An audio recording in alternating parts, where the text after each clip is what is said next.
আমাদের প্রত্যেকের জীবনেই পেশা হলো সর্বাপেক্ষা গুরুত্বপূর্ণ। কারণ এই পেশার উপর ভর করে আমাদের জীবনশৈলী চলে, আমাদের অর্থনৈতিক কাঠামো ধীরে ধীরে উন্নত হয়। আর ভুল পেশাতে আপনি যদি চলে যান তাহলে জীবনের উন্নতি কোনো একটা সময়ে স্তব্ধ হয়ে যায়। আর এজন্যই সঠিক পেশা নির্বাচন করা অত্যন্ত জরুরি। আজ এই ভিডিওতে জ্যোতিষশাস্ত্র মতে কিভাবে পেশা নির্বাচন করবেন সে বিষয় নিয়ে আলোচনা করব। আর এই পর্বে আলোচনা করব ধনুরাশির জাতক কিংবা জাতিকাদের বিষয়ে। নমস্কার বন্ধুরা, আমি ডক্টর সুব্রত আচার্য, আর আপনারা দেখছেন আপনাদেরই প্রিয় channel Shri Subrata astrological consultancy. চ্যানেলে যারা নতুন তারা অবশ্যই চ্যানেলটি সাবস্ক্রাইব করে দেবেন, পাশে থাকা বেল বটনটি প্রেস করবেন। ভিডিও ভালো লাগলে বন্ধুদের সঙ্গে অবশ্যই শেয়ার করবেন। দ্বাদশ রাশিচক্রের নবম রাশি হল ধনু রাশি, আর এই রাশির অধিপতি হল দেবগুরু বৃহস্পতি। অন্যদিকে কালপুরুষের রাশিচক্রের নবম রাশি, তাই নবম হলো ভাগ্যের ভাব, নবম হলো দূরভ্রমণের ভাব, নবম হলো স্পিরিচুয়ালিটির ভাব। তাই সব মিলিয়ে ধনুরাশির জাতক জাতিকাদের মধ্যে গুরুর কৃপা সর্বদাই থাকে। এটি একটি অগ্নি তত্ত্বের রাশি এবং সেই সাথে দ্ব্যর্থক রাশি হল ধনু রাশি। তাই এদের মানসিক উত্থান পতন কিন্তু প্রতিনিয়ত থাকে। যেহেতু দেবগুরু বৃহস্পতি এই রাশির অধিপতি, তাই এদের জ্ঞান এক্সপেরিয়েন্স সর্বদা বর্তমান। যদি আপনার জন্মকুণ্ডলিতে চন্দ্রদেব ধনুরাশিতে অবস্থান করে তাহলে জানবেন আপনার রাশি কিন্তু ধনু। ধনুরাশির জাতক জাতিকাদের স্বভাব এবং চরিত্র অন্যান্যদের থেকে একটু আলাদা। এরা সর্বদা নিজেদের আত্মবিশ্বাসকে বজায় রাখে, নিজেদের মান সম্মানকে বজায় রাখে, নিজের কাজ কিভাবে হয় সে বিষয়ে সতর্ক থাকে। এদের স্বাধীনতার উপরে কেউ যদি হস্তক্ষেপ করে তাহলে সর্বদা এরা তার প্রতিবাদ করে। তাই কর্মক্ষেত্রে সর্বদা ফ্রিডম এরা পছন্দ করে। এরা হাইলি এনার্জেটিক এবং আউটগোয়িং, অর্থাৎ নিজেকে কোথাও আবদ্ধ রাখতে পছন্দ করে না। অ্যাকশন ওরিয়েন্টেড কাজের মধ্যে এরা যুক্ত থাকলে সব থেকে ভালো ফল করতে পারে। যেহেতু দ্বৈত সত্তা এদের মধ্যে রয়েছে, তাই চিন্তাভাবনার ক্ষেত্রেও কিন্তু কখনো কখনো দু রকমের চিন্তাভাবনা মাথার মধ্যে চলে আসে। আপনি সর্বদা অন্যকে ইন্সপায়ার করেন এবং এটাই হলো আপনার পজিটিভ দিক। এখন আসবো আপনাদের সুইটেবল প্রফেশন কি হতে পারে। তবে তার আগে বলবো আপনার রাশিতে কিন্তু 3টি নক্ষত্র রয়েছে। প্রথমত কেতুর নক্ষত্র অর্থাৎ মূলা নক্ষত্র, দ্বিতীয়ত শুক্রদেবের নক্ষত্র অর্থাৎ পূর্ব আষাঢ়া নক্ষত্র, এবং সেই সাথে রবিদেবের নক্ষত্র হলো উত্তরাষাঢ়া নক্ষত্র।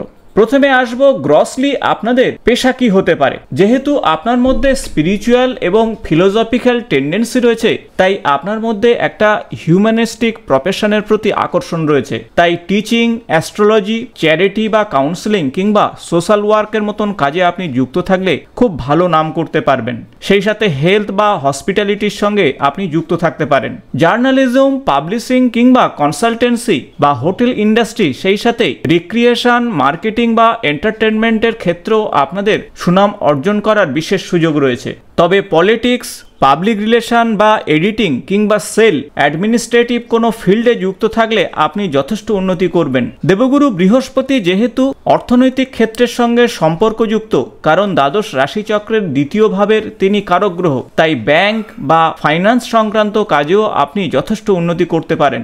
যেহেতু আপনার স্পিরিচুয়াল জ্ঞান অনেক বেশি, তাই ফিলোসফি, রাইটার কিংবা প্রফেসারিতে আপনারা যথেষ্ট উন্নতি করবেন। কোনো এডুকেটার বা মোটিভেশনাল কোচ হিসাবেও আপনারা সুনাম অর্জন করতে পারেন। আপনি যদি লয়ার বা জাজ কিংবা ম্যাজিস্ট্রেট সংক্রান্ত কাজের বিষয়ে এগিয়ে যান, সেটিও আপনার জন্য যথেষ্ট সম্ভাবনাময় হবে। যেহেতু আপনার মধ্যে প্রভূত জ্ঞান রয়েছে, তাই ল্যাঙ্গুয়েজ এক্সপার্ট বা এক্সপ্লোরার হিসাবেও আপনি কাজ করতে পারেন। ট্যুর অর্গানাইজার কিংবা ট্রাভেল এজেন্সিতেও আপনাদের সুনাম অর্জন করার বিশেষ সুযোগ থাকবে। তবে ওয়ার্ক এনভায়রনমেন্টে আপনাকে সতর্ক থাকতে হবে, সর্বদা পজিটিভ থাকতে হবে। আপনার অহংকার বা জ্ঞান অনেকেই কিন্তু মানতে রাজি নাও হতে পারে, তাই সে বিষয়ে আপনারা সদা সর্বদা সতর্ক থাকুন। ফিল্ড বেস বা ফিল্ড রিলেটেড কোনো কাজের সঙ্গে যুক্ত থাকলে আপনি যথেষ্ট এনজয় করবেন। আপনি সহকর্মীদের সঙ্গে থাকতে ভালোবাসবেন, সহকর্মীদেরকে নিয়ে আপনি অবশ্যই এগিয়ে চলবেন। তবে অনেক সময় সহকর্মী আপনার সঙ্গে কাজ করতে হয়তো কিছুটা সমস্যা তৈরি করতে পারে, তাই সে বিষয়ে আপনাকে চোখ কান খোলা রাখতে হবে। আসবো নক্ষত্রের বিষয়ে।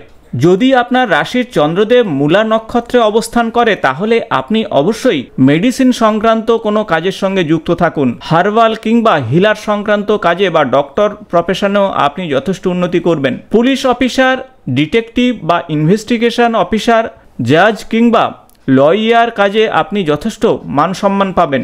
যারা মাইক্রোবায়োলজি, জেনেটিক্স এই ধরনের ফিল্ডে যুক্ত রয়েছেন তাদের যথেষ্ট উন্নতি হবে। ইউনিক স্পোর্টস কিংবা সাইকোথেরাপিস্ট বা অ্যাস্ট্রোলজার হিসাবেও আপনার প্রফেশন শুরু হতে পারে। আপনি যদি কোনো রিসার্চ সংক্রান্ত কাজে যুক্ত থাকেন আপনি যথেষ্ট মান এবং সম্মান পাবেন। পলিটিক্যাল ক্ষেত্রেও আপনাদের সুনাম অর্জন হওয়ার সম্ভাবনা কিন্তু থাকবে। পূর্বাষাঢ়া নক্ষত্রে জাতক জাতিকা আপনি হয়ে থাকেন তাহলে আপনি একজন ভালো মোটিভেটর হতে পারেন, ফিলোজফার হতে পারেন, ফ্যাশন এক্সপার্ট কিংবা কসমেটিক ডিজাইনার হিসাবেও আপনি কাজ করতে পারেন। হার্বাল ক্ষেত্রে আপনার যথেষ্ট জ্ঞান থাকবে। সিভিলিয়ান, ট্রান্সপোর্ট কিংবা ফ্লাইং প্রফেশনেও আপনি উন্নতি করতে পারবেন। অর্থাৎ যে সমস্ত কাজের মধ্যে সৌন্দর্যবোধ রয়েছে সেই কাজে যুক্ত থাকলে আপনার জন্য যথেষ্ট ভালো হবে। অল টাইপ ম্যানেজারেলশিপেও আপনি যথেষ্ট উন্নতি করবেন। ভালো লেখক কিংবা ভালো আর্টিস্ট হিসেবেও আপনি সুনাম অর্জন করতে পারবেন। আপনার যদি উত্তর আষাঢ় নক্ষত্র হয়ে থাকে তাহলে আপনি রবিদেবের নক্ষত্রে জন্মেছেন। সেক্ষেত্রে আপনি একজন ভালো কাউন্সিলর, লয়ার বা জাজ বা গভর্নমেন্ট অফিসার হিসাবেও কাজ করতে পারেন। মিলিটারি অফিসার হিসাবেও আপনি যথেষ্ট সুনাম অর্জন করবেন। অর্থাৎ অথরিটি পজিশনে আপনি যথেষ্ট মান সম্মান পাবেন। তাই government job, social work, military work কিংবা কোনো লিডারশিপ সংক্রান্ত কাজে আপনি যুক্ত থাকলে উন্নতি করতে পারবেন। আশা করব ভিডিওটি ইনফরমেটিভ হয়েছে। ভালো লাগলে বন্ধুদের সঙ্গে শেয়ার করবেন। আগামী নতুন কোনো জ্যোতিষ সংক্রান্ত ভিডিওতে আপনাদের সঙ্গে দেখা হবে। আজ এই পর্যন্ত, নমস্কার।